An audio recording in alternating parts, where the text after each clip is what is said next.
आज की क्लास में हम लोग पढ़ेंगे द्विघात समीकरण, जो क्लास 10th का ये चौथा अध्याय है।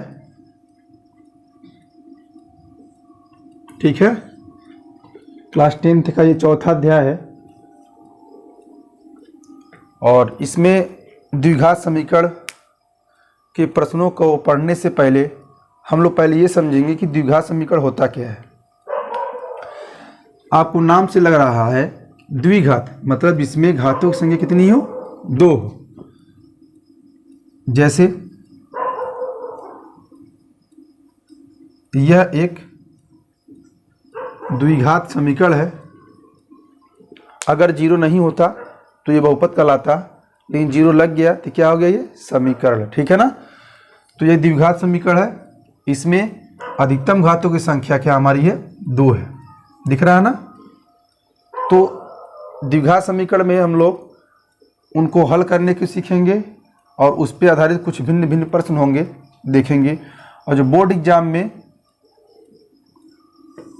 क्वेश्चन पूछे जाएंगे वो परीक्षा की दृष्टि से 5 क्वेश्चन को हम लोग इस वीडियो में शामिल करेंगे। तो द्विघात समीकरण में अधिकतम घातों की संख्या 2 होती है। इसके मूल या कह सकते हैं शून्यक, इसके मूल 2 होंगे। ठीक है। कौन कौन? एक अल्फा एवं एक बीटा। ठीक है ना। तो द्विघात समीकरण के 2 मूल होते हैं क्योंकि इसमें अधिकतम घातों की संख्या 2 होती है, एक अल्फा और एक बीटा। द्विघात समीकरण को हल करने की 2 विधि हैं। एक मध्य पद के वितरण द्वारा, मध्य पद के वितरण द्वारा, और एक दूसरा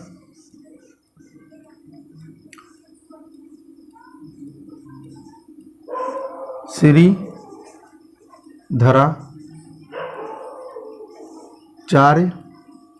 के नियम से।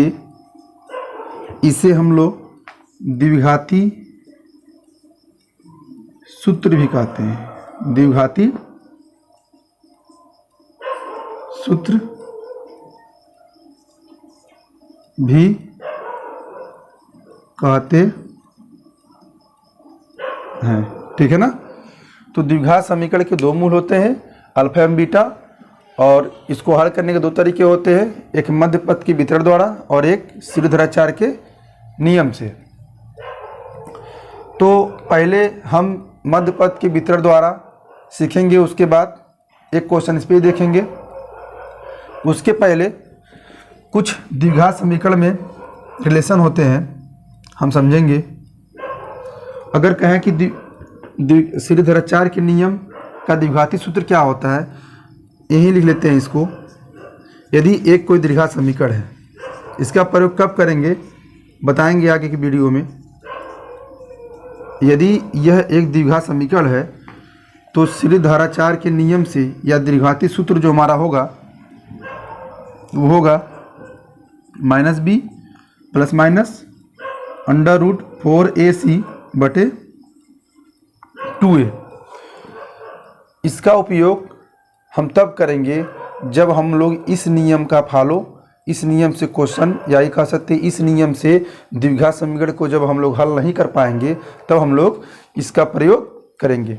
ये संभावनाएं तभी बनी जब मध्य पद के वितरण द्वारा द्विघात समीकरण को हल करने की कोशिश की गई, लेकिन कुछ क्वेश्चन ऐसे थे जो ये नहीं हो पाया। उसके बाद इस सूत्र का प्रयोग करने से द्विघात समीकरण के मूल जो दोनों थे उनको ज्ञात कर सकते हैं इसके विधि से। ये तब संभव हुआ जब इस नियम से हम लोग विफल हो गए। अब इस नियम में विफल कैसे हो गए? इस नियम को मान लीजिए, आखिर ये नियम है कौन सा, तो हम लोग समझेंगे। एक एग्जाम्पल यही देख लीजिए। मध्य पद के वितरण से मान लीजिए कोई एक एग्जाम्पल लेते हैं, x square plus 6x plus 9 हो गया, ठीक है ना। आप क्वेश्चन कुछ भी कर लीजिए, हम इसको कर लेते हैं 8, ठीक है ना, आसानी से समझ में आएगा। यह एक द्विघात समीकरण है, कह देगा कि इसको हल करिए। तो पहले तो ये देखेंगे कि ये हमारे पास कितना 8 है, 8 है। तो पहले कोई दो अंक ऐसा ढूंढिए कि जिनका गुणा करने पर क्या है 8 है और उनको जोड़ने पर 6 है। तो यदि हम लोग 4 में 2 गुणा करते हैं तो होता है 8, और 4 में जब 2 छोड़ देंगे कितना हो जाएगा, हो जाएगा 6, यानी हो जाएगा x square plus 6x plus 8 is equal to 0, या एक्स स्क्वायर, सॉरी हम इसको क्या करेंगे 4 प्लस 2 के रूप में लिख देंगे। क्यों? क्योंकि 4 और 2 6 होगा और 4 दूनी 8 होगा। जब हम इसको ब्रैकेट को हटाएंगे तो ये 4x 2x plus 8 is equal to 0। दोनों में देखिए x कॉमन है, तो x कॉमन जब बाहर निकालेंगे तो यहाँ पर लिख देंगे 2x पे घाते 2 का मतलब इसमें कितना x है, 2x है। तो x यहाँ पर कितना x, 1 बाहर निकालेगा क्या बचेगा 4। यहाँ से हम लोग x नहीं निकाल सकते, क्यों? क्योंकि यहाँ पर x है लेकिन यहाँ पर x नहीं है। 2 निकालेंगे तो x प्लस 4, 2 चौका 8, ठीक है ना। हमारा सवाल सही है कि गलत है ये ब्रैकेट बताएगा। यदि ब्रैकेट के अंदर जो यहाँ पर है, इस ब्रैकेट के अंदर जो यहाँ पर है, दोनों समान मिले तो समझ लेंगे कि हमारा सवाल सही है, और नहीं समान मिलेंगे तो समझ लेंगे हमारा सवाल गलत है, ठीक है ना। यानी जो सवाल नहीं, यानी हमने जो सॉल्व कर रहे हैं, जो सवाल को हम लोग सॉल्व कर रहे हैं, कहीं ना कहीं सॉल्व में गलती हो चुकी है। अगर बराबर मिल गया तो समझ लीजिए हम जो हल कर रहे हैं क्वेश्चन को वो सही जा रहा है। तो x प्लस 4 एक ब्रैकेट में और x प्लस 2 एक ब्रैकेट में, ठीक है ना। x plus 4 is equal to 0, x बराबर -4, x plus 2 is equal to 0, x बराबर -2, ठीक है ना। ये तो था मध्य पद के वितरण द्वारा हम लोग द्विघात समीकरण को हल कर दिए। लेकिन इसका प्रयोग हम लोग कब करेंगे, देखिए जब ये नियम हम जो लगाए हैं कि गुणा कर दे दोनों का तो हो जाता है 8, और जिनका गुणा करेंगे उन्हीं को जोड़ दे तो हो जाएगा 6। और ये नियम कभी कभी द्विघात समीकरण में नहीं लग पाता है। जैसे थोड़ा समझेंगे हम लोग, एग्जाम्पल नंबर दूसरा देखते हैं। हम आपके पास ये क्वेश्चन एक में लिख दिया, तो आप ये बताइए कोई ऐसा 2 नंबर बताइए, कोई 2 ऐसा नंबर आप बताइए जिनको गुणा करने पे 7 आए, और जिन 2 अंकों को हम लोग गुणा कर रहे हैं उनको जोड़ने पर 5 है। नहीं हो सकता है, क्योंकि 7 में 1 का गुणा करेंगे 7 हो जाएगा, लेकिन 7 में से हम 1 जोड़ेंगे या 7 में से घटाएंगे तो 7 में 1 जोड़ेंगे तो 8 हो जाएगा, क्योंकि हमको लाना था 5। 7 में से 1 अगर यदि हम लोग घटाते हैं तो आएगा 6, लेकिन ये गुणनखंड नहीं हो पा रहा है। ये जो मध्य पद है इसका वितरण नहीं हो पा रहा है, मध्य पद को 2 भागों में हम लोग नहीं बांट पा रहे हैं। तो ऐसे क्वेश्चन को जब बीच में संभावनाएं बन गई कि भाई कैसे होगा क्वेश्चन,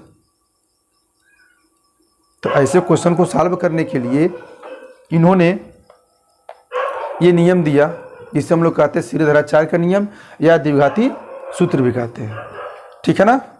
तो इसको नोट कर लीजिए, और हम लोग द्विघात समीकरण के बारे में और विशेष थोड़ा जानकारी प्राप्त करेंगे, ठीक है ना।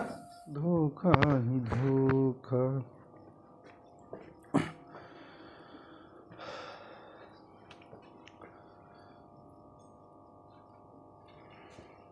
द्विघाती सूत्र में 2 मूल अल्फा बीटा थे, लेकिन उसके बाद कुछ रिलेशन होते हैं जो सीरीधराचार्य के नियम पे आधारित होते हैं, ठीक है ना।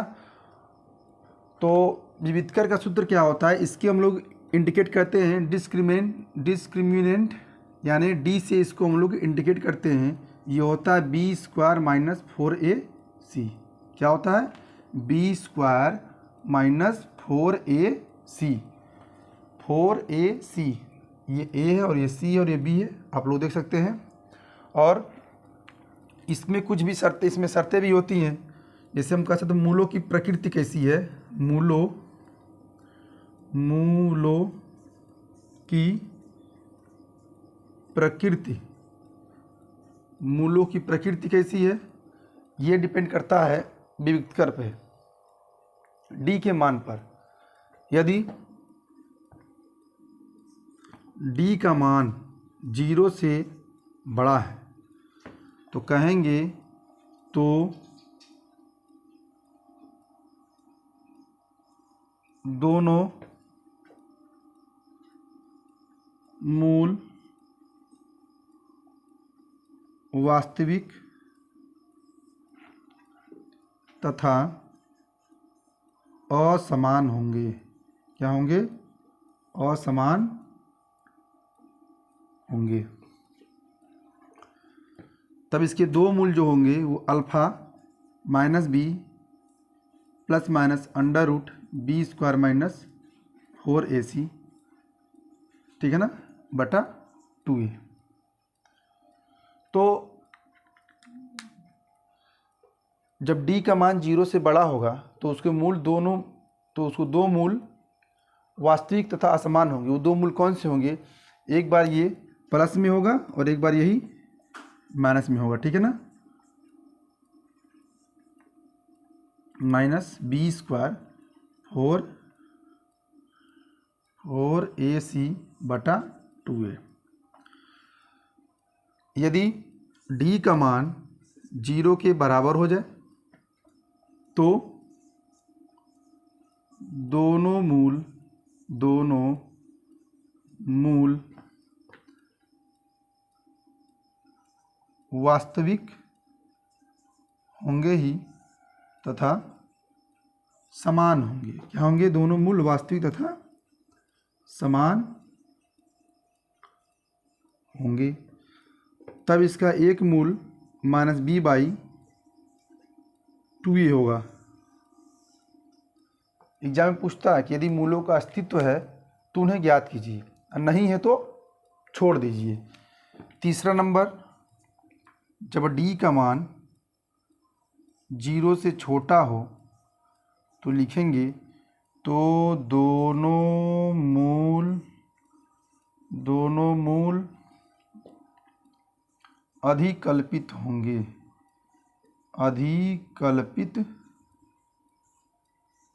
होंगे, यानी कि हम, इसका मतलब क्या है कि दोनों मूल वास्तविक नहीं होंगे, मूलों का अस्तित्व नहीं होगा, ठीक है ना। तो विविक्तकर मूलों की प्रकृति किस पे डिपेंड करती है? डी के मान पर, कि वह कैसा है, गोरा है, काला है, सांवला है, उस पर डिपेंड नहीं करेगा, चिन्ह पे डिपेंड करेगा कि वह 0 से छोटा है कि 0 से बड़ा है कि 0 के बराबर है। 3 स्थितियां हैं, ठीक है ना। तो इसको नोट कर लीजिए और इसके बाद हम लोग चलते हैं सीधे सवाल की तरफ, ठीक है ना। तो क्वेश्चन हम लोग के पास है, निम्न समीकरणों के मूल ज्ञात कीजिए। कभी ऐसे देगा, कभी ऐसे देगा। हम लोग पढ़ क्या रहे हैं? द्विघात समीकरण। तो कहेंगे आप तो सर यहाँ पे द्विघात है लेकिन यहाँ तो नहीं है, नहीं, इसको बनाया जाएगा, ठीक। पहले इस क्वेश्चन को हम लोग सॉल्व करते हैं। कैसे करेंगे देखिए, ये 0 होगा, ठीक है ना। 2 का गुणा 6 में करेंगे, 2 छके 12, कितना हुआ? 2 छके 12। तो गुणा करने पर आया 12, लेकिन यहाँ पे कुछ है नहीं तो समझ लीजिएगा कि ये छिपा रहता है। तो कोई ऐसा दो अंक ढूंढिए जिनका गुणा करने पर 12 आए और उनको जोड़ने या घटाने पर 1 आए। जोड़ेंगे तो 1 आएगा नहीं, क्यों? क्योंकि अगर 2 में अगर हम 6 का गुणा कर दिए तो हमारे पास कितना आ जा रहा है? देखिए, यदि 2 में 6 का गुणा करते होता है 12, 2 में 6 में से 2 घटाएंगे आएगा 4, या इसको जोड़ भी देते हैं आ रहा 8, लेकिन हमको लाना कितना है? 1, यानी कि ये पेयर गलत हो गया। 12 तो आ जा रहा है लेकिन 1 नहीं आ रहा है। 4 ले लेंगे, अब 4 में 3 से गुणा करेंगे तो 4 तिहाई 12 होता है। 4 में से 3 घटाएंगे तो 1, या जोड़ के चेक कर लीजिए एक बार, तो 7 आ गया। हमको केवल ज़रूरत चाहिए 12 और 1, ठीक है ना, इसकी ज़रूरत नहीं पड़ेगी, ठीक है ना। तो एक बात और ध्यान सुनिएगा, कभी कभी इसको लगाने का तरीका और कहते हैं लोग कि अगर यहाँ माइनस हो यहाँ माइनस हो तो घटा के लाना पड़ता है। तो कौन ज़रूरी है यहाँ पे हमको चेक करना कि आगे माइनस है जोड़ेंगे, 2 माइनस है तो घटाएंगे। कोई भी सवाल हो द्विघात समीकरण का, आप बस इतना ध्यान दीजिएगा कि 2 का 6 में गुणा कर, जो भी मतलब क्वेश्चन हो आपके अनुसार, जैसे इस क्वेश्चन में क्या है 2 में 6 गुणा करेंगे तो होगा 12। तो कोई ऐसा 2 अंक बताइए जिनका गुणा करने पे 12 आए और उन्हीं 2 अंकों को जोड़ दें या उन्हीं 2 अंकों को घटा दें, हमारा 1 आना चाहिए। तो हमारे ये पूरे हम पेयर लिख दिए हुए हैं। 4 में 3 का गुणा करेंगे 12 और 4 में से 3 घटाएंगे 1, 4 में 3 जोड़ेंगे 7। ये हो नहीं सकता क्योंकि हमको चाहिए कितना, 1 चाहिए। आइए लिखते हैं,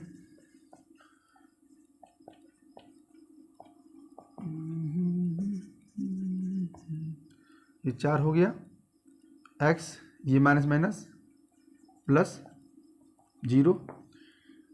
अब कामन हम वही निकालेंगे जो दोनों में हो, यहाँ भी x है यहाँ भी x है, x निकाल लीजिए। 2 के पहाड़े में 6 भी आता है, 2 के पहाड़े में 4 भी आता है, 2 निकालेंगे। 2 तिहाई 6, 2 दूना 4। यहाँ हम 1 निकालेंगे कामन, क्यों, क्योंकि ना 3 के पहाड़े में 2 आता ना 2 के पहाड़े में 3 आता है। यहाँ x है लेकिन यहाँ पर x नहीं है, तो इसलिए 1 निकालेंगे। क्यों, क्योंकि हम जब 1 का गुणा करेंगे इसमें तो ही मिलेगा, मान में कोई अंतर होगा नहीं। ये दोनों ब्रैकेट हमारे समान आ रहे हैं, यानी कि हम सवाल सही लगा रहे हैं। गलत लगाते तो गलत आता, ये दोनों बराबर आता ही नहीं। 3x minus 2 is equal to 0 या 3x इज इक्वल टू 2, ठीक है, या x is equal to 2/3। And दूसरा 2x plus 1 is equal to 0, 2x is equal to उधर भेजेंगे तो -1 या x इज इक्वल टू -1/2। ये हमारे द्विघात समीकरण के, और कह सकते इस क्वेश्चन का हम इसके 2 मूल, एक होगा 2/3, एक होगा -1/2। अब हम लोग सॉल्व करेंगे दूसरा क्वेश्चन, देखते हैं। दूसरा क्वेश्चन क्या करेंगे, पहले तो देखिए क्या दिया है। ये क्वेश्चन दिया हुआ है, नीचे लगा देंगे एक तिर्यक गुणा करेंगे x², 1 में 1 का गुणा करेंगे 1, ठीक है ना। ऐसा क्यों करते हैं, कब करते हैं, जब देखिए यहाँ पर तो ये परिमेय रूप में, ये परिमेय रूप में नहीं है लेकिन छिपा हुआ है, नीचे 1 लगा दिए तो ये तो परिमेय संख्या बन गया। अभी चेक करेंगे कि हर में क्या है, हर में 1 यहाँ पर x समान नहीं है। जब समान नहीं होता है तो आप इसका एलसीएम लेंगे, लिख देंगे, या फिर कह से दिए इसका गुणा करके लिख दीजिए, क्रॉस मल्टीप्लिकेशन कर दीजिए। कैलकुलेशन तो कठिन जाएगा लेकिन सवाल हो जाएगा। क्रॉस मल्टीप्लिकेशन 3x, इसको इधर करेंगे। अब यहाँ मैटर फंसा, हमने क्यों ऐसा लिया एग्जाम्पल। अब देखिए, अब कोई ऐसा 2 अंक ढूंढिए जिसका गुणा करने पर 1 आए, गुणा करने पर 1 आए, और जिन अंकों का गुणा करेंगे उनको जोड़ने पे 3 आए या घटाने पे 3 आए। तो आइए चेक करते हैं। यदि हम 1 में 1 का गुणा करते हैं तो आता है भैया 1, लेकिन जब हम 1 में 1 को जोड़ेंगे तो हो जाएगा 2, लेकिन 1 में से 1 घटाएंगे हो जाएगा 0। ये तो 1 आ रहा है, यहाँ पे तो नहीं आ रहा 3, ना 3 यहाँ, ये 3 भी नहीं है, यानी कि ये देखिए इसका गुणनखंड हम लोग नहीं कर सकते हैं, ठीक है ना, नहीं कर सकते हैं, क्योंकि ये मध्य पद 2 भागों में नहीं बट रहा है। तो इसीलिए हम लोग ऐसा क्वेश्चन इसको लिए, ताकि हम लोग एक ही क्वेश्चन 2 बार लेंस कोई मतलब नहीं था, एक बार इसको ले लिया गया मध्य पद वाला, और ये हमारे लगेगा श्रीधराचार्य के नियम पे। तो दूसरा नंबर पे हम लोग देखेंगे कि श्रीधराचार्य के नियम का प्रयोग कैसे किया जाए। आइए देखते हैं। सबसे पहले हम एक द्विघात समीकरण मान लेते हैं। मान लीजिए यह एक द्विघात समीकरण है, से तुलना करने पर, क्या करने पर, से तुलना करने पर ए का मान हो जाएगा 1, बी का मान हो जाएगा 3, सी का मान हो जाएगा -1। श्रीधराचार्य का नियम क्या होता है, आपको बताए हैं वीडियो के शुरू में ही, पढ़ते समय सीरियस रहा करिए।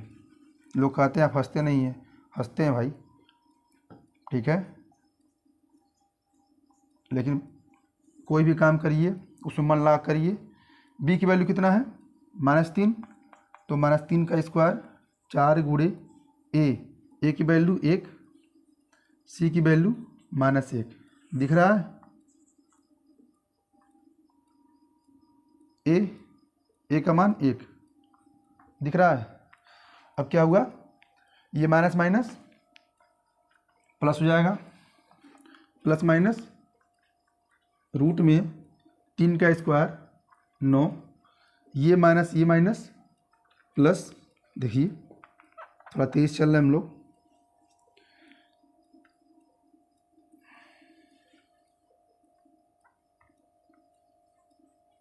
चार में का गुणा करेंगे 4, 4 में का गुणा करेंगे 4, लेकिन ये माइनस क्या हो जाएगा? प्लस। 2 में का गुणा करेंगे 2,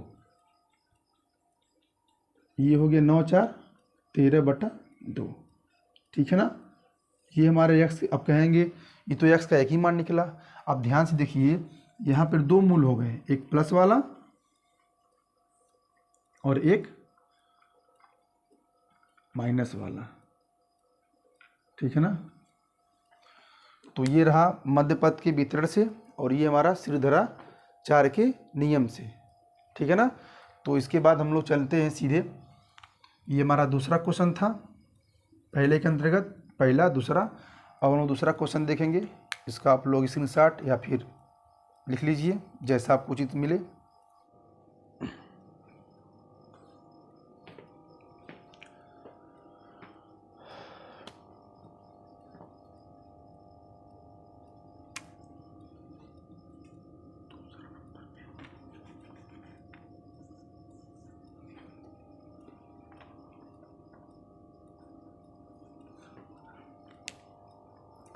तो क्वेश्चन नंबर दूसरा हम लोग के पास है, द्विघात समीकरण में के का मान ज्ञात करें जब उसके दो मूल बराबर हो।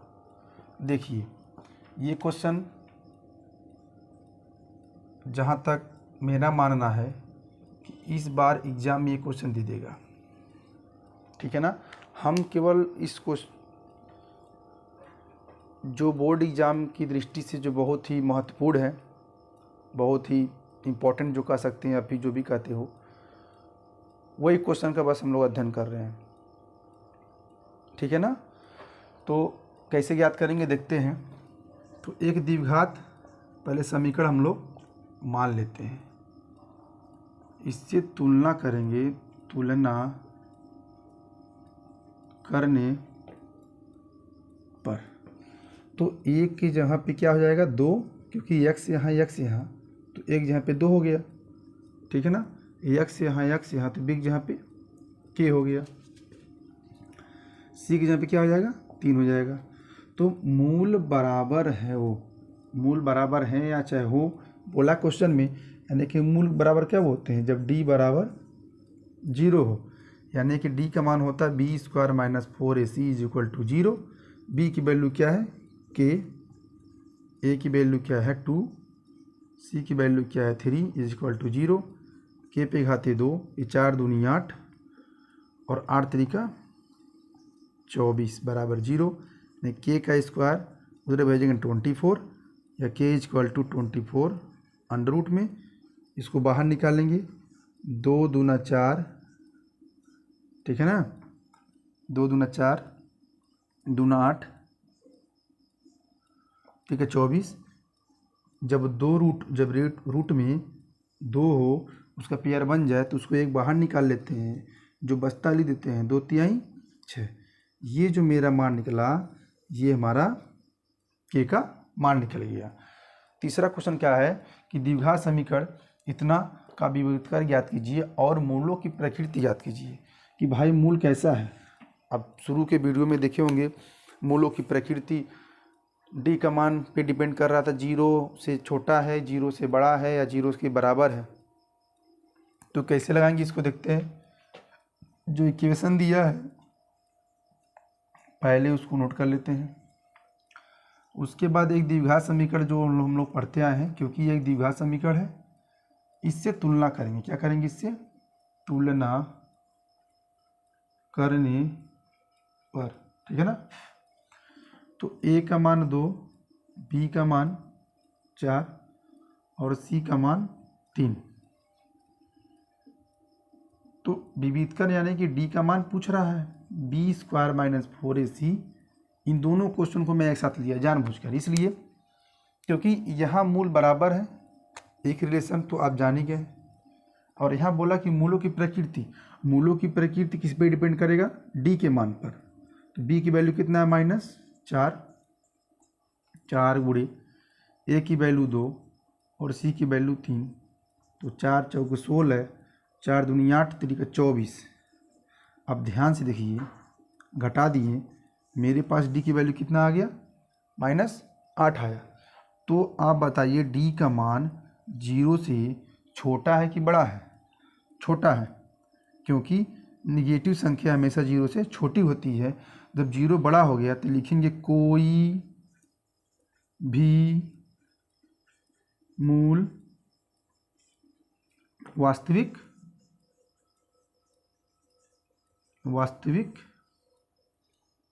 नहीं है, ठीक है ना। कोई भी मूल वास्तविक नहीं है। तो ये क्वेश्चन नंबर दूसरा, क्वेश्चन नंबर तीसरा हो चुका। और एक क्वेश्चन और हम लोग देखेंगे, ठीक है ना। आप इसको नोट कर लीजिए। चौथा क्वेश्चन हम लोग के पास है,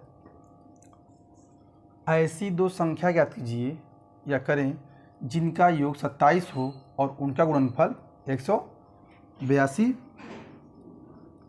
ठीक है ना।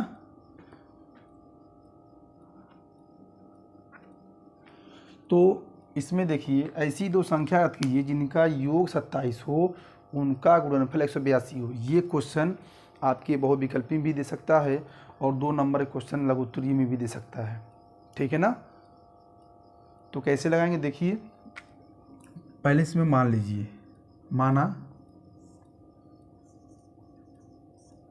पहली संख्या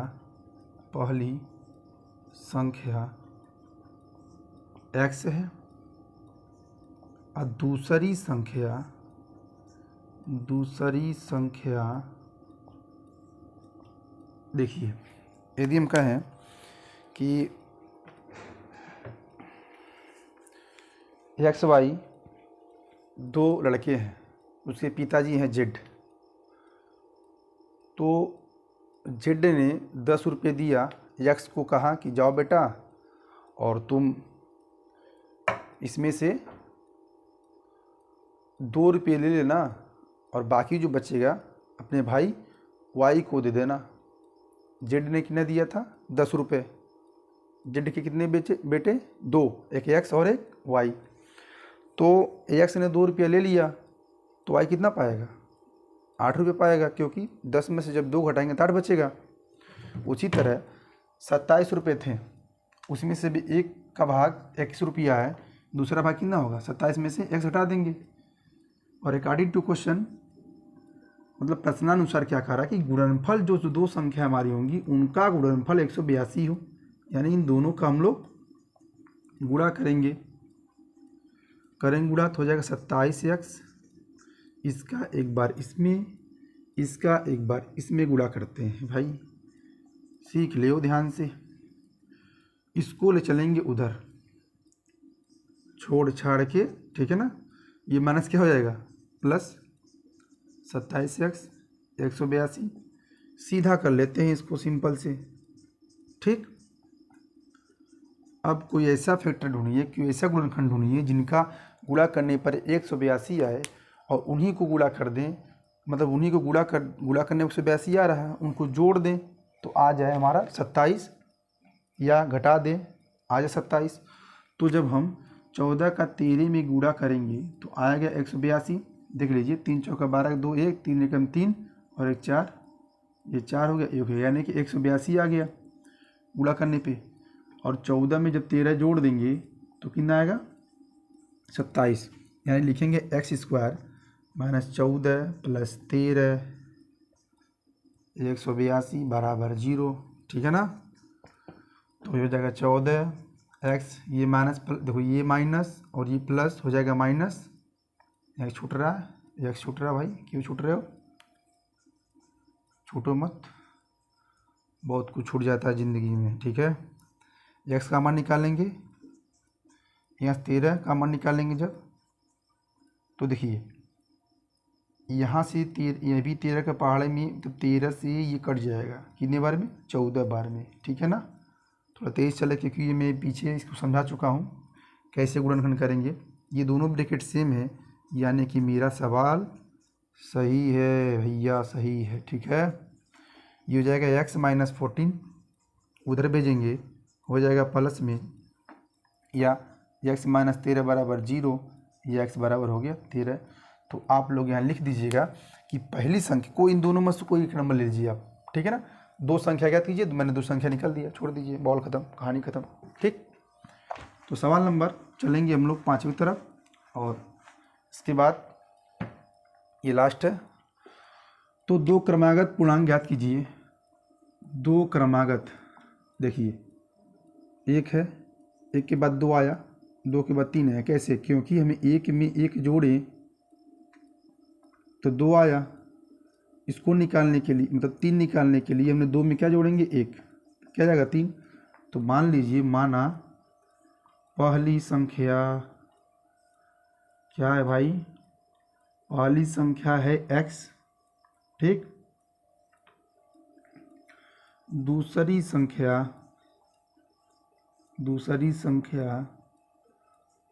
क्या हो जाएगा, x + 1,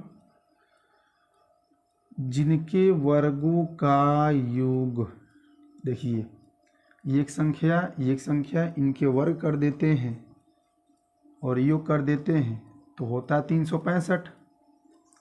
तोड़ेंगे जब a + b का होल स्क्वायर, तो a² + b² + 2ab, इसको लाएंगे इधर, था प्लस तो हो गया माइनस, कैसे था प्लस, देखिए ध्यान से, यहाँ पर छिपा रहता है प्लस, बराबर की इधर लाएंगे तो हो जाएगा माइनस, एक एक्स और एक एक्स पे घाते 2, ये बच गया 1, गुणा करेंगे 2x, 365 में से घटाएंगे आएगा कितना, 364, ठीक है। मैंने गलती हो गया जो है, बता रहा हूँ कहाँ, एक एक्स और एक एक्स 2x, ठीक है ना।